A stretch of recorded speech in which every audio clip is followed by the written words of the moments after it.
Приветствуем зрителей телеканала ТНВ. Мы берем интервью у Андрея Жужкова. Он из Набережных Челнов, но на данный момент проживает в Германии. Здравствуйте, Андрей. Привет. Хотелось бы начать диалог с такого вопроса. Расскажите, пожалуйста, когда вы переехали в Германию, в каком городе вы сейчас проживаете? Переехал в Германию я 4 года назад. Пошел уже, можно сказать, 5-й год. И на данный момент проживаю в городе Ваймар. Это федеральная земля Тюрингия. Второй город по величине в этой федеральной земле, по крайней мере. Расскажите, пожалуйста, почему вы уехали именно в этот город, а не в какой-то другой? На самом деле все просто. Была программа волонтерская, можно так сказать. И по этой программе именно было здесь место в садике, и я сюда попал именно так. Так сложились обстоятельства. Расскажите, пожалуйста, чем вы занимаетесь на данный момент? Я работаю в организации, которая предоставляет помощь больным и пожилым людям. И, соответственно, я езжу на машине по разным квартирам к пациентам и предоставляем всякие услуги, которые связаны именно с договором. Медицинский имеется в виду. Туда ходят как и медицинские, так и немедицинские услуги, так сказать. Потому что есть разные ситуации, допустим, когда человек сломал руку, допустим, старый пациент лет 80, сломал руку, живет один, либо родственники не могут каждый день к нему приходить. Наша организация, она предоставляет такие услуги, то есть мы приезжаем к нему домой. Часто бывает, что пациент оставляет нам ключи, мы можем прям с ключами заходить к ним домой. И, допустим, например, если у него рука сломана, мы делаем перевязку, либо бандажинг, фиксирование руки, либо снимаем, либо помогаем одеть ее, помогаем переодеться, или, допустим, если это вечер, допустим, готовим ужин, либо такого плана.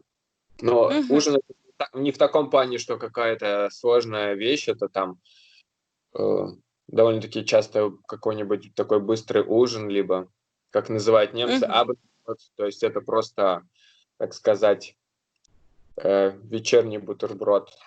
Что-то вроде перекуса. Перекус, но для них это ужин. То есть, в общем, организация называется «Диаконий». Это считается как бы церковной организацией, евангелистической, но она предоставляет так же, как услуги церковные всякие служения для старых людей, именно в церквях, либо приходят пасторы, священники, допустим, к людям.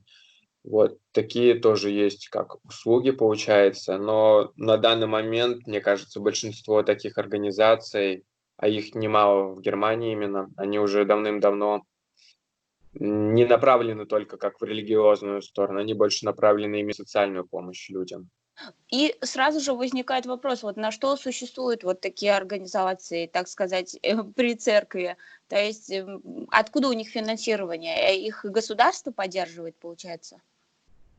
Вообще, на самом деле, в Германии государство мало что поддерживает, В основном это все равно капиталистическая страна, и здесь все организации в основном обеспечивают сами себя. То есть, соответственно, допустим, те же самые организации ищут пациентов, либо ей дают пациентов этих, И, допустим, организация получает деньги, за свои услуги. Соответственно, допустим, если пациент больной, здесь совсем другая система здравоохранения в Германии. То есть, если пациент болеет, то это оплачивает страховка по болезни, так сказать. Есть тут также страховка по уходу. И, допустим, если у человека какие-то именно медицинские проблемы с телом, то есть заболел, рука сломана, как я говорил, то это оплачивает медицинская страховка. Если, допустим, ему сделать обед, либо ужин, допустим, да, или помочь переодеться там, то, соответственно, это уже оплачивает страховка по уходу. Вот, и получается, ну, вот как бы деньги оттуда все идут. А эти страховки — это, соответственно, обычные налоги граждан. Скажите, пожалуйста, насколько вообще волонтерство развито в Германии? На самом деле волонтерство очень сильно развито в Германии, ну, на мой взгляд, потому что сколько знакомых у меня есть, они часто, допустим, после школы делают, так сказать, волонтерский год, когда ребята после школы не могут совсем определиться, либо не хотят идти учиться, либо еще что-то, и они делают волонтерский год. Этот волонтерский год помогает реально посмотреть на работу изнутри, посмотреть на профессию изнутри и помогает им сделать выбор. У меня есть знакомая, она на данный момент уехала в Австралию, полностью живет там, работает там, и ей нравится. То есть такие волонтерские года, я считаю, как бы очень классной возможностью вообще просто не только посмотреть профессию, куда тебе двигаться, а вообще можно поехать в любую страну практически и сделать там волонтерский год. Я знаю люди, которые уезжают там в Африку, помогают там также детям в разных социальных направлениях. Кто куда, в общем, уезжает, и они именно там живут, помогают, работают. Помимо этого у них расширяется кругозор, общение, язык, и приходит понимание все равно, что, как устроен мир примерно. Расскажите, пожалуйста, какие сложности возникают у людей при переезде? Ну вот в Германию, допустим, какие сложности были у вас, несмотря на то, что вы уехали по определенной программе, да? На самом деле, смотря с какой точки посмотреть, конечно, Ну, ну, имеется в виду в плане документов, там, не знаю, жилья, работы. в плане документов Германия очень страшная страна в этом плане, потому что бюрократия здесь очень развита. Практически на каждый вздох тебе нужен на бумажка какая-то, так сказать. Допустим, официальный язык документов, он немножко отличается от, допустим, разговорного или обычного языка, поэтому если, допустим, низкий уровень языка, либо даже довольно-таки средний, то некоторые документы очень трудно бывает понять на первом этапе, по крайней мере, жизни, Мгм. либо если долго. В плане переезда, ну, не знаю, это как уж повезет, допустим. Мне очень хорошо повезло с хорошими людьми, которые помогли именно очень сильно в первый год. То есть это была русская семья. Они раньше когда-то жили в Казахстане, вот потом тоже переехали, уже 25 лет живут в Германии, и они, допустим, очень рады были помочь мне там, я не знаю, они просто даже мне отдали там свои наборы кастрюли, вилки там на первое время, и там помогли, допустим, на машине с переездом, то есть, но всегда, допустим, есть организации также, которые могут тебе помочь, ты можешь, допустим, прийти и сказать, что так-то, так-то, либо просто подать объявление, я не знаю, там, прийти подать объявление где-нибудь, типа, вот, нужна помощь при переезде, там, попросить любых коллег, тебе все помогут, кто есть. Немцы очень открытый народ, и они с удовольствием помогают людям. Ну, то есть они достаточно отзывчивые. Очень отзывчивые люди и могут помочь, то есть просто так там. Многие люди могут тебе что-нибудь отдать, если у тебя нет, и если им, то есть они в этом плане, конечно, не очень парятся, они А вот относительно темы коронавируса, да, мы знаем, что за все время в Германии коронавирусом заболело где-то 200 тысяч человек. Но недавно в СМИ появилась новость о том, что назревает новая волна в Германии. И вот правда ли это, во-первых, а во-вторых, какая обстановка сейчас вот в связи с коронавирусом? То есть мы знаем, что в разных странах, в том числе и в России, у нас снимают, да, ограничения постепенно. но немецкие власти уже давным-давно прогнозировали как бы вторую волну. Это было и так понятно, потому что эм, ограничения многие сейчас сняты. да, правила соблюдаются, гигиены. То есть также до сих пор надо носить маски, когда идешь в магазин. Стоят всякие дезинфекторы в магазинах, где надо тележки дезинфицировать. Это все соблюдается, но не все люди к этому ответственно подходят, и, соответственно, да, есть большая вероятность, что будет вторая волна. Плюс это также известно, потому что, ну, придет вторая волна будет в конце августа, сентябрь или октябрь. Так прогнозируют, по крайней мере, потому что осенью у многих иммунитет будет ослаблен, и, как всегда, под ослабленный иммунитет можно хорошо, быстро заразиться, диагностировать, что это будет коронавирус, либо не коронавирус, это очень трудно. Ну, как не трудно, потому что тесты все равно не все показывают стопроцентно. Потому что, допустим, я могу историю рассказать из моей работы.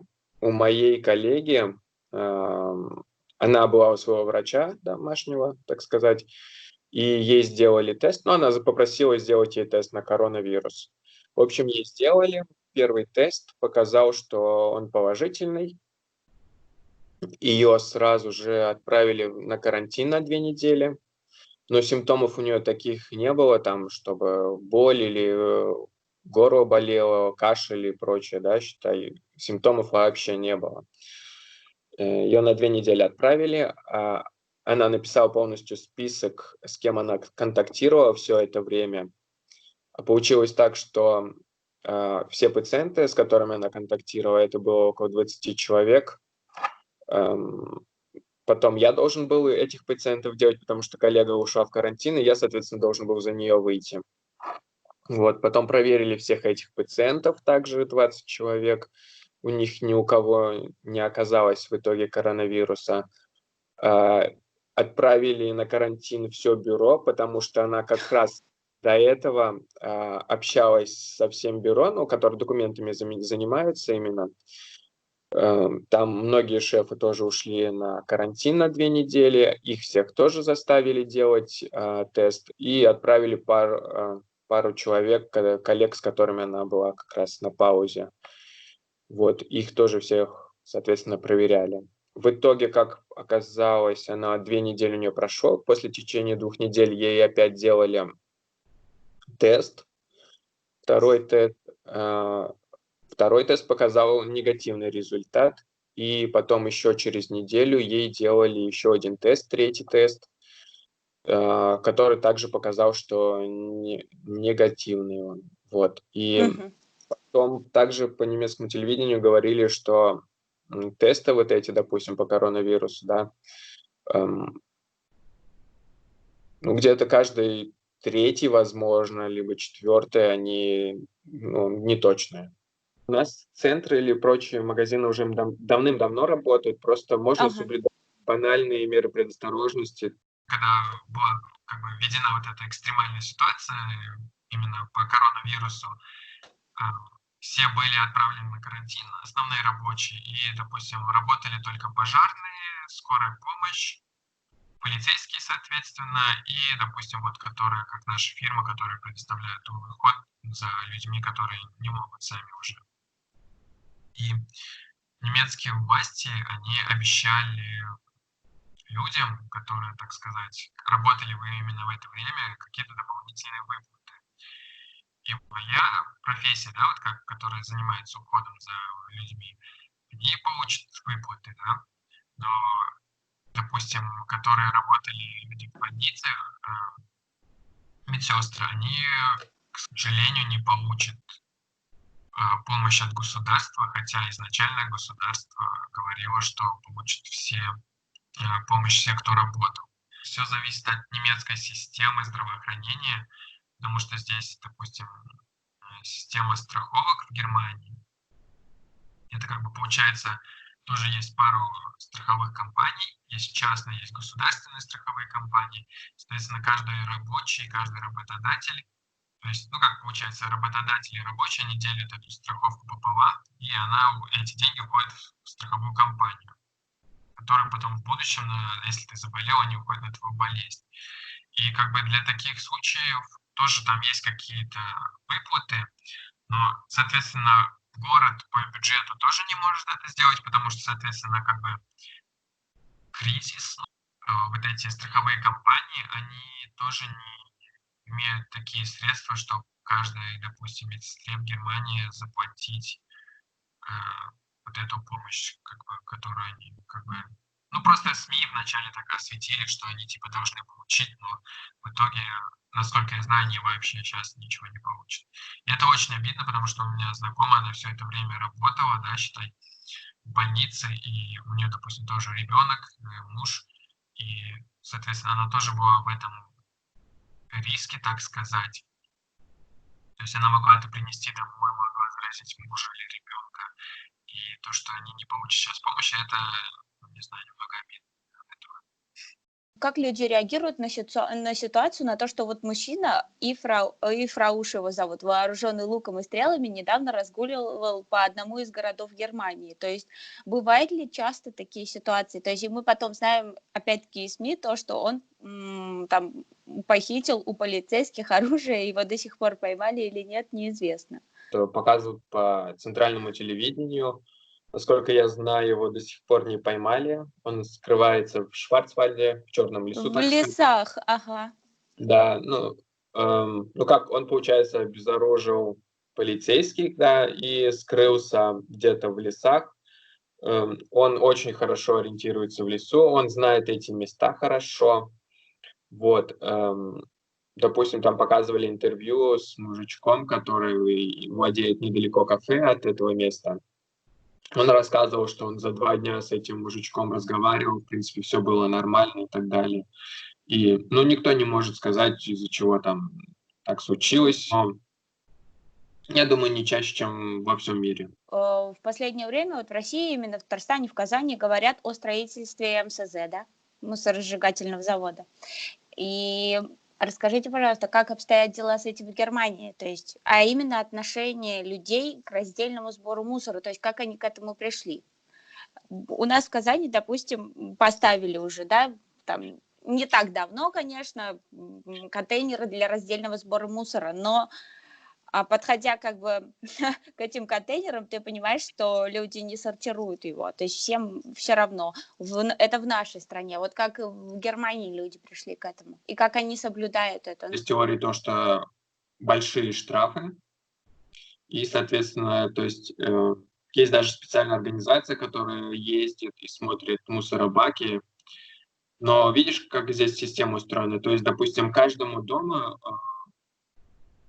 у каждого дома есть свой бак, так сказать, мусоросборочный бак. Они, то есть, разделены на биологические отходы, разделены на пластик, на бумагу и разделено на оставшийся такой мусор, так сказать, там, металлическое или еще что-то, да. Вот, и, соответственно, есть такая организация, которая ездит и может проверить твой бак, все ли там правильно рассортировано. Если, допустим, есть какие-то нарушения, они могут оштрафовать, допустим, целый дом, либо отдельные жители, если они узнают, кто именно это сделал. Штрафы здесь довольно-таки высокие, и поэтому говорят, ну, говорят, есть то, что именно только из-за штрафов типа это делается, но на самом деле я считаю, что это не так, потому что сейчас на данный момент реально у многих немцев такое сознание, что надо заботиться об окружающей среде именно и пытаться сохранить свою природу, свой мир, в котором они живут. Они понимают, что в будущем это все равно будут именно большие последствия, именно то, что люди не сортируют мусор, особенно с пластиком. И тут идет огромная борьба с пластиком. Допустим, за последнее время, да, сильно популярность набрали, допустим, упаковки, которые легче перерабатываются. Допустим, когда мясо продают, раньше были полностью пластиковые упаковки, так сказать. Сейчас многие магазины делают упаковки, которые на 80%, то есть на 80% они состоят из более легкого пластика, который очень легко перерабатывается, не сильно вредоносит окружающей среде, и 20% нормального пластика. Но, допустим, совсем отказаться нереально практически. Но, допустим, также была большая реформа, допустим, раньше огурцы в магазинах, да, вот это вот 8 месяцев назад примерно было. Вот раньше огурцы в магазинах продавались именно сразу запакованные в пластиковые пакетики, да. Это увеличило, ну, так сказать, срок годности товара где-то до 2 недель. Магазины в защиту окружающей среды отказались от этих пластиковых упаковок для огурцов. Да, огурцы сейчас лежат максимум 3-5 дней, потом их стоит выбрасывать, но они пошли на такие, так сказать, жертвы ради защиты окружающей среды. Мгм. И я понимаю, что сейчас все равно у немцев больше есть осознанность, что надо именно заниматься окружающей средой и пытаться сохранить ее. Такой вопрос. Учитывая то, что недавно, относительно недавно прошел Парад Победы, да, в России его перенесли на 24 июня. У нас проходил в Казани, ну и в Москве тоже, в других городах. Вот как местные жители, немцы, реагируют на, мягко говоря, вот такое некорректное поведение россиян в Германии именно в День Победы? То есть мы видим видео, гаражуют дороги, громко кричат, сигналят.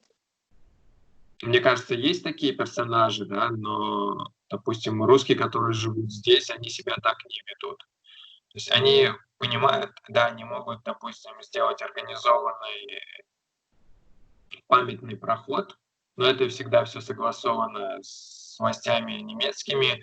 Они люди, допустим, у кого воевали дедушки, там бабушки, они идут с фотографиями где-то по улице, делают памятный проход. То такое здесь есть, да.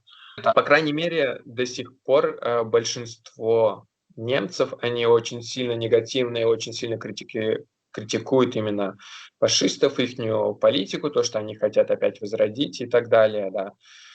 Вот, поэтому многие об этом знают, понимают и пытаются противодействовать. Андрей, скажите, пожалуйста, как вы относитесь к протестам? Да? Мы знаем то, что недавно во всем мире, ну даже в России, насколько мы знаем, но не такие, конечно, масштабные, как в других странах, проходили протесты относительно а, убийства полицейским темнокожего, да, Джорджа Флойда. И ходили вы на протесты, которые мы знаем, что в Германии они были тоже достаточно масштабными, как и в США? Но даже в моем, так сказать, маленьком городе проходило это шествие. Вот, но я на него не ходил, потому что я работал, но, насколько я знаю, да, там люди перекрывались улицы, они ходили и спокойно с плакатами, всякие лозунги и прочее. Ну, как обычно проходят такие шествия, митинги. У меня довольно-таки культурный город считается, именно как культурной столицей Германии. Здесь люди понимают, что, ну, а зачем устраивать какие-то порядки, когда можно показать так мирно поддержку свою. Это же поддержка. Расскажите, пожалуйста, чем живет город Ваймар, в котором вы живете? Ваймар вообще довольно-таки сильно исторический городок, потому что именно здесь была принята первая Ваймарская демократическая республика, создана именно. Именно здесь, так сказать, зародилась, ну как, ну не демократия, но именно немецкая демократия, когда спал империализм и появились партии, империалистические партии. Это очень, как я уже сказал, это очень культурный город в Германии, потому что здесь жил Гёте, здесь жил Шиллер, здесь были такие композиторы, как Линц, Фридрих Линц, допустим. Также какое-то время здесь жил Бах. Помимо этого, да, Ваймар известен очень сильно своей университетской, так сказать, силой, потому что именно в Ваймаре находится так называемый Баухаус университет. Это университет архитектурный, который, так сказать, и придумал вот эти все дома, которые панельки, так сказать. То есть Мгм. именно здесь зародилось это, именно здесь зародилось это движение. Даже есть скульптура Пушкину, поэтому здесь ничего удивительного. Прикольно. Да, то есть, допустим, ну, вообще как бы Ваймар — это маленькое такое царство, можно сказать. Это маленький сказочный городочек, и здесь очень красивая архитектура на самом деле. Сюда каждый год летом много приезжает туристов, потому что посмотреть на дома Гёте, Шиллера. Помимо этого еще забыл упомянуть здесь, тоже последние года жил Фридрих Ницше, ну, это немецкий философ. Вот. И Ваймару очень честно, допустим, также здесь был когда-то Гитлер, он выступал на балконе. И Расскажите, пожалуйста, когда вы приехали в Германию, был ли у вас культурный шок? И если был, то из-за чего? первое, что мне в глаза бросилось, это то, что многие жители страдают ожирением. Все равно немцы, они более дисциплинированные люди. У них, насколько вот я много немцев знаю, да, большинство немцев имеет определенный режим дня. То есть, допустим, с утра они встают, за час, за два до работы, допустим, делают там завтрак, подготовку к работе, душ, потом едут на работу, допустим, с 8 там, до 4 они работают, соответственно, там час или полтора часа пауза, потом домой приезжают, там какие-то мелкие дома. То есть у них практически каждый день расписан, и особенность немцев в том, что они очень любят так называемые термины. Ну, это когда, ну, встречи. То есть они всегда назначают встречи, у них там не у всех, но большинство в записных книжках там записано. То есть мы даже, допустим, вчера с друзьями обсуждали, ну, с русскими друзьями обсуждал, что, допустим, у немцев нет спонтанности особой, да, сильной. То есть нет такого, что типа: «О, привет, привет, что делаешь сегодня вечером? Давай пойдем затусим», допустим, как у русских. И там, допустим, русские через полчаса соберутся, немцы такие могут сказать: «Не, прости, у нас уже тут все запланировано, тут нет свободного времени, давай вот тогда вот через недельку в такое-то время». Хорошее отношение к работе, мне кажется. Мгм. И, ну, то, что люди более открытые, более легкие все равно. И особой агрессии от людей нету. Какие праздники проходят в Германии, да? Необычные, в которых люди с удовольствием участвуют. По сравнению с Россией, в Германии не очень много праздников. Вот, но большинство Выходных, да. выходных, да, там. Ну, в основном, допустим, у немцев, конечно, понедельник, пятница, рабочие дни, суббота, воскресенье, выходные. Считается, что с пятницы на субботу это день туз и пати всяких.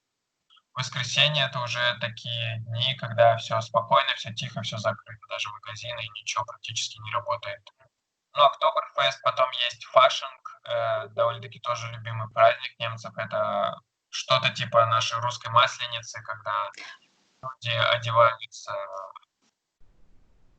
в разные костюмы, ну, как и идут на улице, и, допустим, делают там парады, шествия, веселятся, просто общаются друг с другом. На самом деле, мне кажется, которые вот все есть праздники, они подразделены, конечно, какие-то на церковные, какие-то на вечеринки, так сказать. И все зависит от праздника. Если это больше церковный праздник, как Рождество, да, то люди стараются его дома проводить с семьей. Ам, Если это, допустим, как фашинг, ну, вот этот масленица, так сказать, да, то они делают большие там пати, собираются в парках, пьют пиво, веселятся. То есть здесь также День отца, допустим, есть, когда просто собираются все мужчины, да, и ну, именно только одни мужчины собираются, идут в парк, берут там целые вагоны пива, и, как всегда, как мне одна коллега сказала, типа, в этот день немецкие мужчины имеют право отпускать небольшие, типа, сексуального характера шуточки в сторону женщин. Как немцы относятся к приезжим людям, то есть к иммигрантам? Большинство, то есть довольно-таки позитивно относятся к приезжим людям, всегда могут предоставить им помощь, помочь чем-то. Допустим, Мгм. есть какие-то проблемы с языком, они могут просто помочь перевести, сказать, куда пойти, что, как. Да, соответственно, есть люди, которые недовольны, но большинство все-таки позитивно воспринимает. Особенно им радуются, и, допустим, вот как мои многие коллеги рассказывают, то есть, допустим, если ты работаешь, ты приносишь вклад в государство, то есть ты платишь налоги, то никаких проблем и претензий к тебе нет. Если ты хорошо выполняешь свою работу, то есть именно вносишь вклад именно в государство, то есть, то они никаких проблем в этом не видят. Скажите, пожалуйста, какой вид спорта популярнее всего в Германии? Но самый популярный это футбол, потому что, немцы много раз выигрывали, и футбол, да, самое популярное из искусства. Каждый мальчик, мне кажется, там хочет стать футболистом. Немцев популярных, да, кто, допустим, футболом не занимается, это также популярны всякие марафоны, именно бег.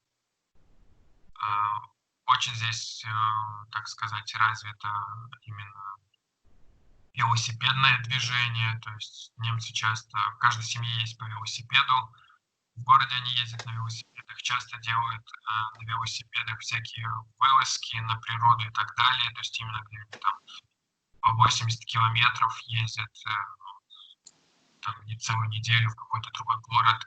Допустим, у моей пациентки, у нее дочка делала целое путешествие по всей Европе, и она даже в России, кстати, была. Скажите, пожалуйста, много ли русских живет в Германии, вот именно в вашем городе? И есть ли какие-то сообщества, общаетесь ли вы с людьми из России и другими? Но вы уже упомянули о своих друзьях, да, которые у вас есть. Но именно вот сообщество есть русских? На самом деле, насчет сообщества я не могу сказать. Я никогда не интересовался этим. Я знаю, что, допустим, есть какие-то русские диаспоры, допустим, есть армянские диаспоры, но я никогда не интересовался этим. Но, допустим, мой город, это все равно тут есть университет, и сюда приезжает очень много студентов, поэтому число русских здесь тоже есть, и они каждый год прибывают и бывают, соответственно. Но тут тут есть русскоговорящие больше, да, можно сказать так, потому что есть просто поздние переселенцы, которые когда-то жили, допустим, в том же Татарстане, да, считай, или в Казахстане, которые потом имели немецкие корни и потом просто переехали в Германию, уже живут около 20 лет.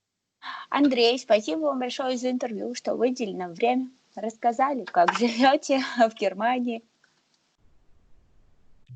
Пожалуйста.